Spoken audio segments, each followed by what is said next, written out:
You sit there staring at your glowing screens, desperate for a magic pill, a secret formula, or some whispered incantation that will turn your mediocrity into a bonanza. You are looking for the secret to a successful life, but you are asking the question like a complete idiot. You approach the problem of success like a man trying to assemble a nuclear reactor with a plastic spoon. You want to know what to do to win, but that is the wrong question. It is an asinine question. The world is full of foolish people selling you positive visualization and affirmative nonsense, telling you to picture your yacht and manifest your destiny. It is total folly.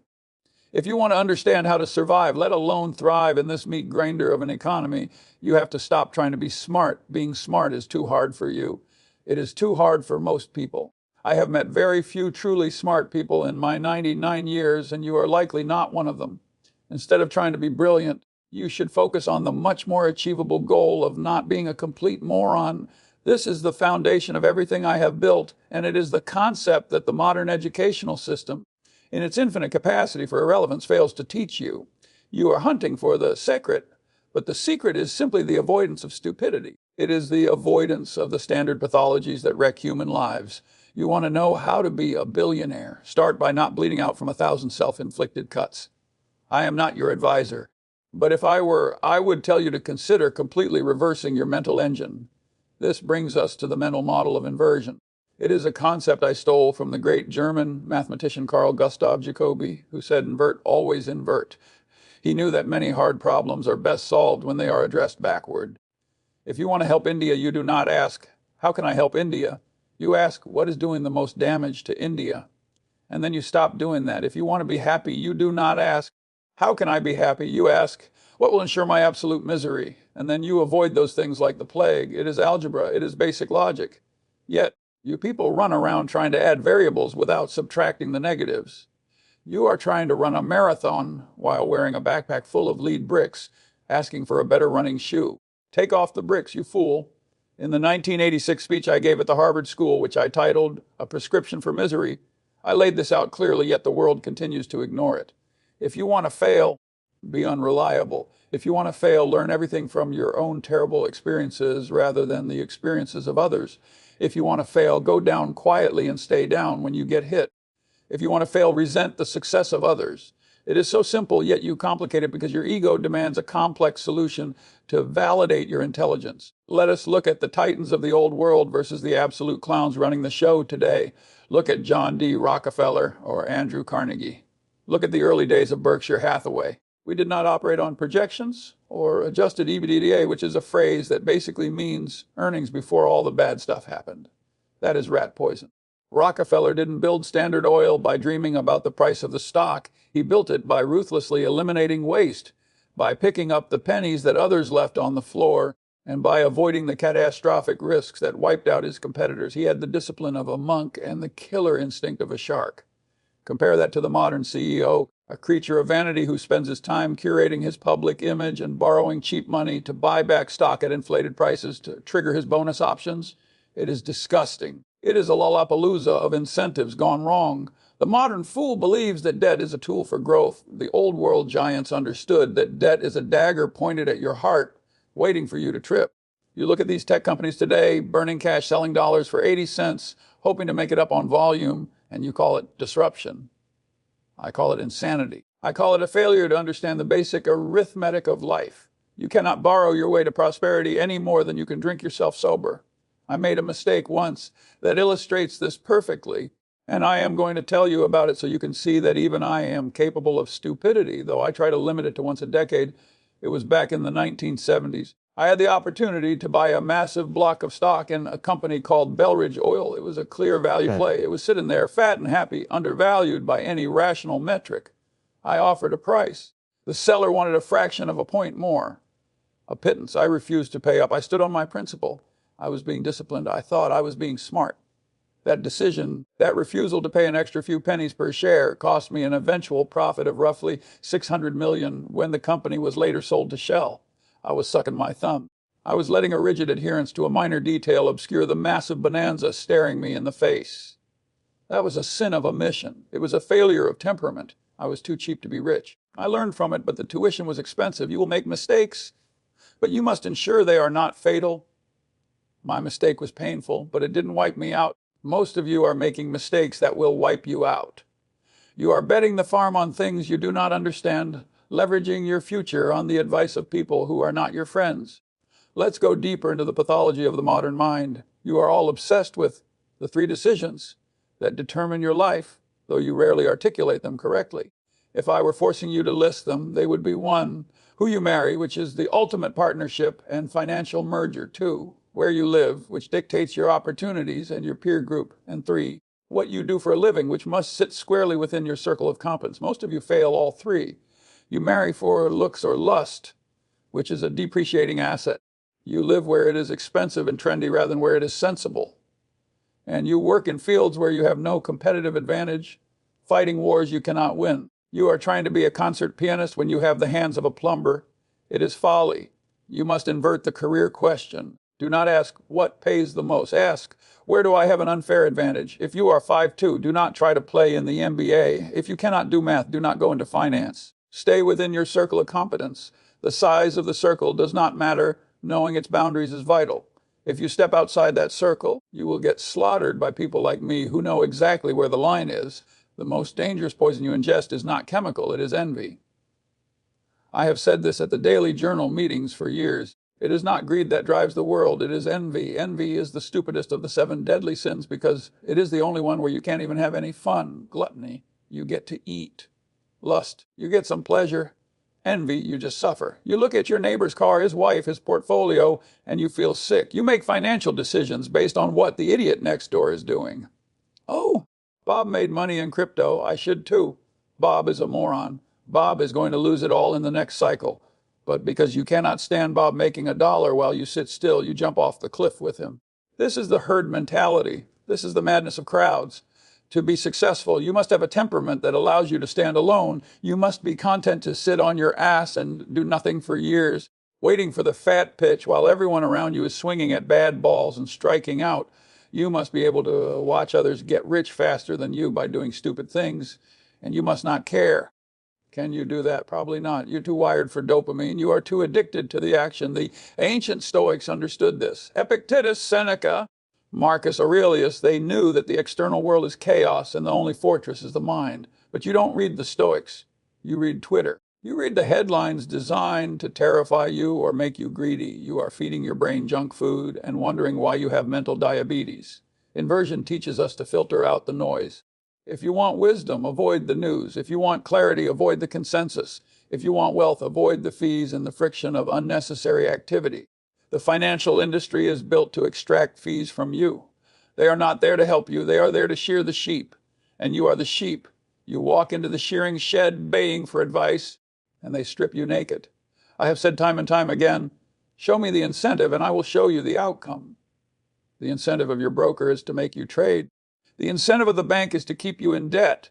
The incentive of the media is to keep you scared. If you understand these incentives, you can invert the trap. You can refuse to play their game. You can sit on your hands. You can compound your capital in silence while the world burns itself down in a frenzy of activity. You must develop a latticework of mental models.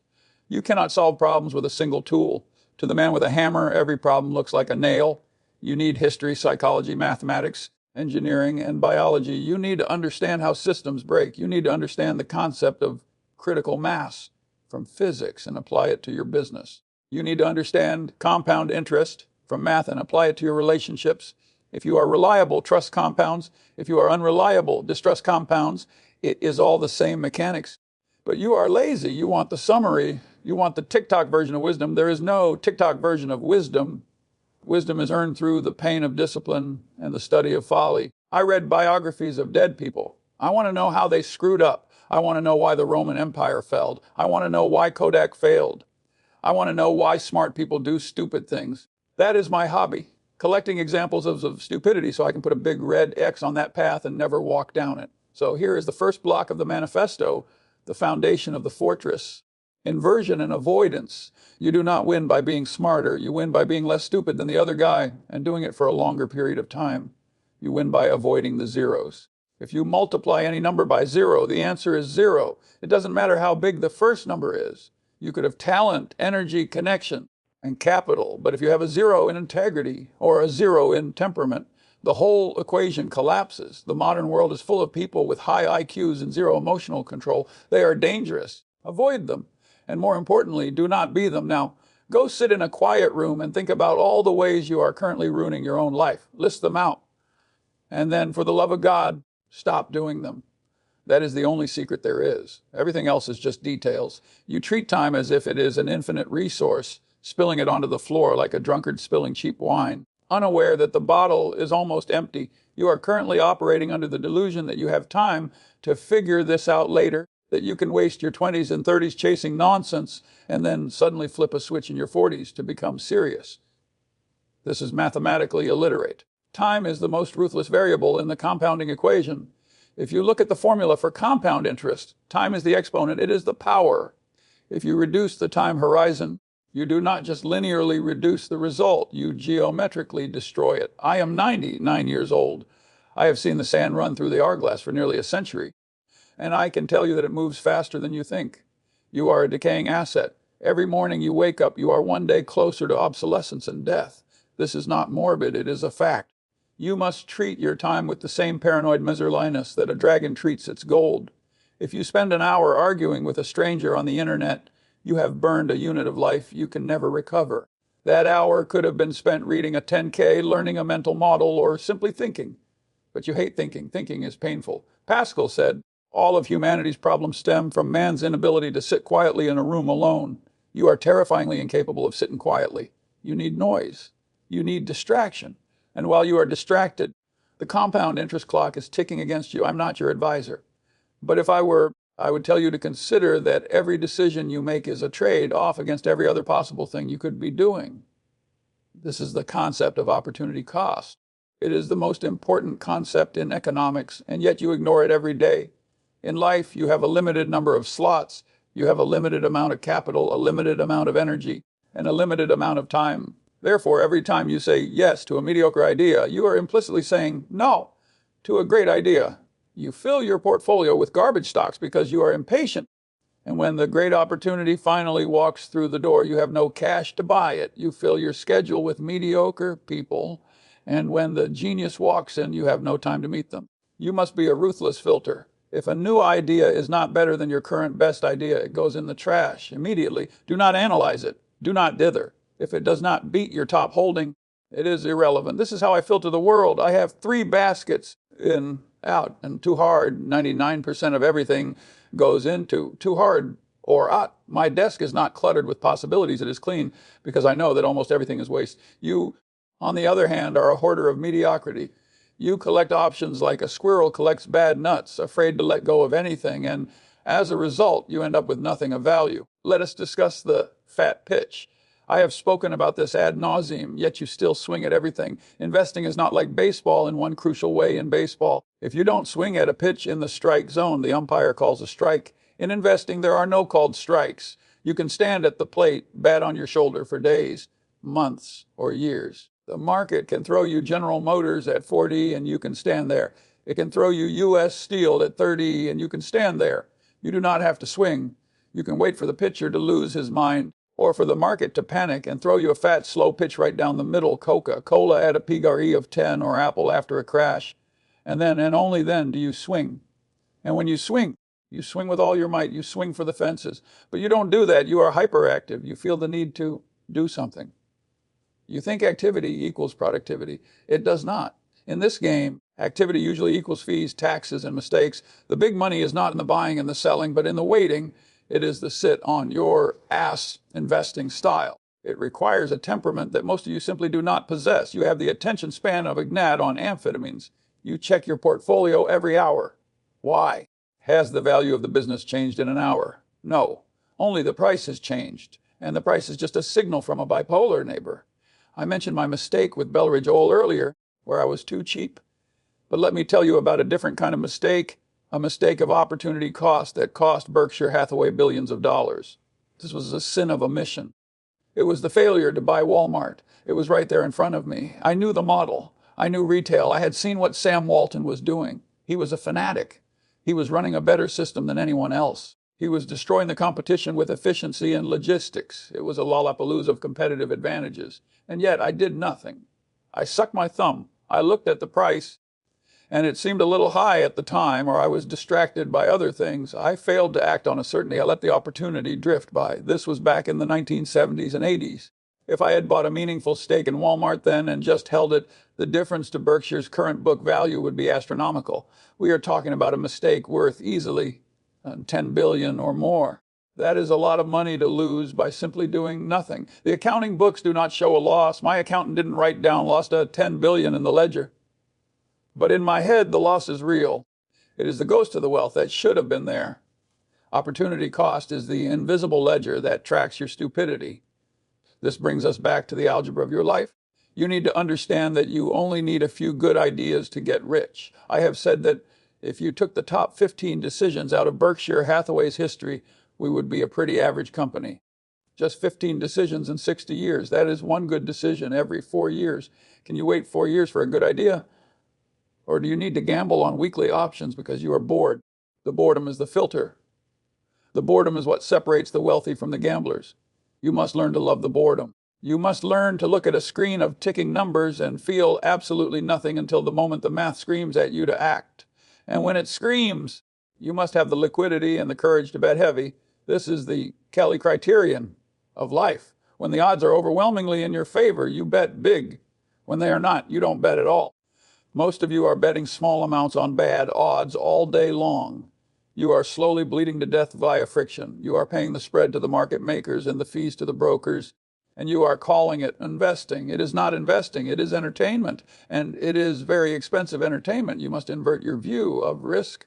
You think risk is volatility. You think risk is the stock price going down. That is nonsense. Volatility is opportunity. Real risk is the permanent loss of capital, or worse, the risk of inadequate return over a lifetime. The risk is arriving at age 80 and realizing you played it so safe or so stupidly that you didn't compound your capital enough to be free. You are risking your freedom to avoid a temporary drop in a chart. That is insanity. You should welcome the volatility. You should want the market to crash. If you are a net buyer of stocks, which most of you should be, you should want prices to go down. When hamburgers go on sale, you don't cry, you buy more hamburgers. But when stocks go on sale, you panic and sell. It is a fundamental wiring defect in the human brain. You are herd animals, terrified of being separated from the group. But the group is running off a cliff. The group is buying high and selling low. The group is financing their lifestyle with credit card debt. If you do what the group does, you will get what the group gets, mediocrity and anxiety. You must be willing to look like a fool in the short term to be a king in the long term. Look at the Japanese market. From 1989 to roughly 2012, it was a graveyard. If you bought the index, you were dead money for decades. That is the risk of paying any price for a sure thing. There are no sure things. There are only probabilities. And the probability of you beating the market while trading actively, paying taxes, and reacting to news is zero. It is effectively zero. You are fighting algorithms that operate at the speed of light. You are fighting people who have teams of analysts. And you think you can win by reading a headline. You are bringing a knife to a nuclear war. The only edge you have is time and discipline. The only edge you have is the ability to not play their game. You can wait. They cannot. The fund manager has to show quarterly results or he gets fired. You do not. You can wait 5 years for the fat pitch. That is your structural advantage. And you are throwing it away because you lack the character to sit still. Character. That is what this block is really about. It is not about math. It is about character. A man with a surplus of intelligence but a deficit of character will eventually go broke. I have seen it 1,000 times. The smartest guys from my era, the ones with the highest IQs, many of them blew up. Long-term capital management, these were Nobel laureates. They were the smartest men in finance. And they blew up the world because they used leverage to pick up pennies in front of a steamroller. They lacked the temperament to respect the tail risk. They thought they had solved the market. They were arrogant. Arrogance is the enemy of opportunity cost analysis because arrogance assumes you are right. Humility assumes you could be wrong, so you demand a margin of safety. You demand a price so low that even if you are an idiot, you won't lose money. That is the Graham value investing philosophy. Buy $1 for 50 cents. If you buy $1 for 50 cents, you don't need to be a genius. You just need to wait for the market to realize it's $1. But you are buying dollars for $1, 10, hoping they go to $1.20. That is the greater fool theory. and eventually you run out of fools. So look at your calendar. Look at your bank account. Look at your decisions over the last year. How many of them were truly fat pitches? How many of them were forced errors? How much time did you waste? You need to conduct a post-mortem on your own life while you are still alive. Autopsy your schedule. Cut out the cancer of wasted time. Stop swinging at bad balls. The pitcher is going to throw a lot of junk. Let it go by. Let the crowd boo you for not swinging. Let your brother-in-law brag about his quick gains and the latest fad. Let him brag. In 10 years, he will be broke or average, and if you wait for the fat pitch, you will be holding the deed to the land he lives on. It is a long game. It is a game of attrition. And right now, you are losing because you are trying to sprint a marathon. Stop running. Stand still. Watch the ball. And for the love of God, don't swing until it's right in the sweet spot.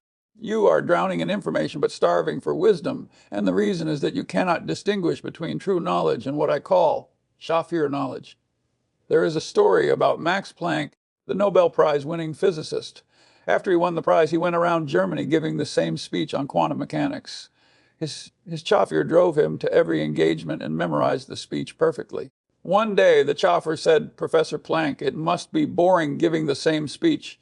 How about I give it in Munich, and you sit in the front row wearing my cap?"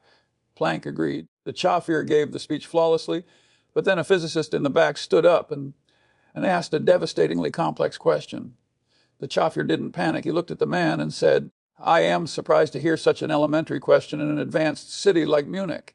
To show you how simple it is, I will let my chauffeur answer it." This is a funny story, but in the real world, the chauffeurs are dangerous. The world is full of people who have memorized the vocabulary of finance or success, but possess none of the understanding. These are the TV pundits, the YouTube influencers, and the talking heads on cable news. They have good hair, deep voices, and they speak with total confidence. But they are actors. They are mimicking the sounds of wisdom without having done the work. They are chauffeurs.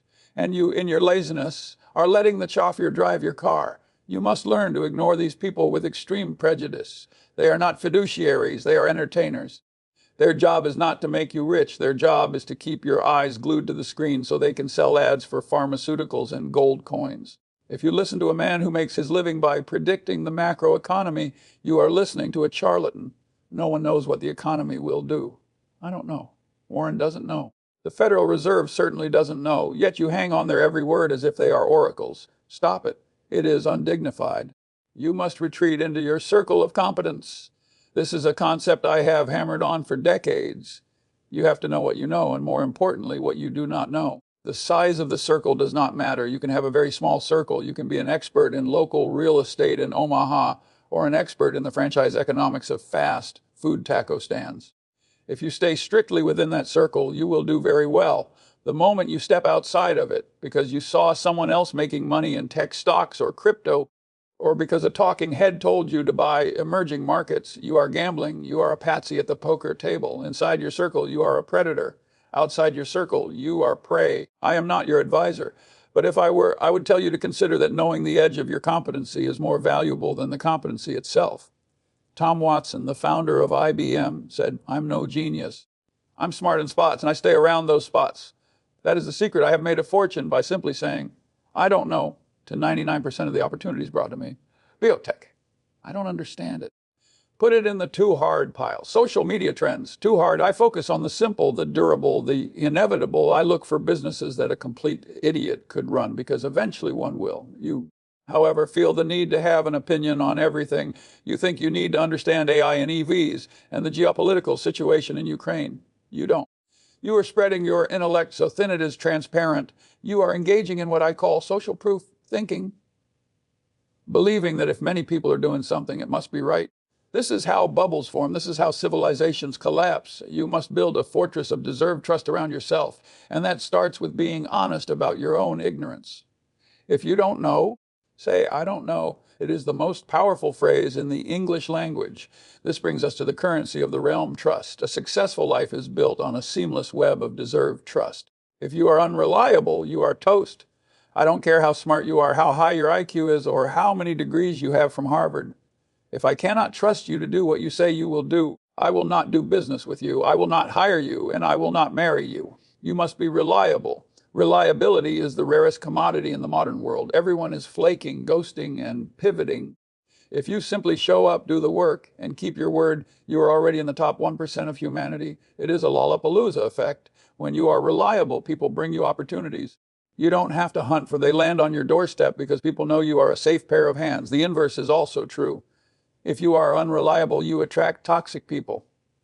You attract chaos. And chaos is the enemy of compounding. You cannot compound wealth or wisdom if you are constantly putting out fires caused by your own lack of integrity. If I had to strip everything down and force you to adhere to a strict operational code, I would tell you to execute the 3 decisions that govern a rational life. These are non-negotiable if you wish to avoid ruin. You must, 1, live below your means, because if you spend everything you make, you are a slave to the world and have no capacity to seize opportunity. 2, never interrupt compounding, which means you do not sell your great assets just because you are bored or scared, and you do not pull up the flower to see if the roots are growing. And 3, remove toxic people, because a single person with a bad temperament or unethical nature can destroy decades of your hard work in an afternoon. That 3rd point is where most of you fail.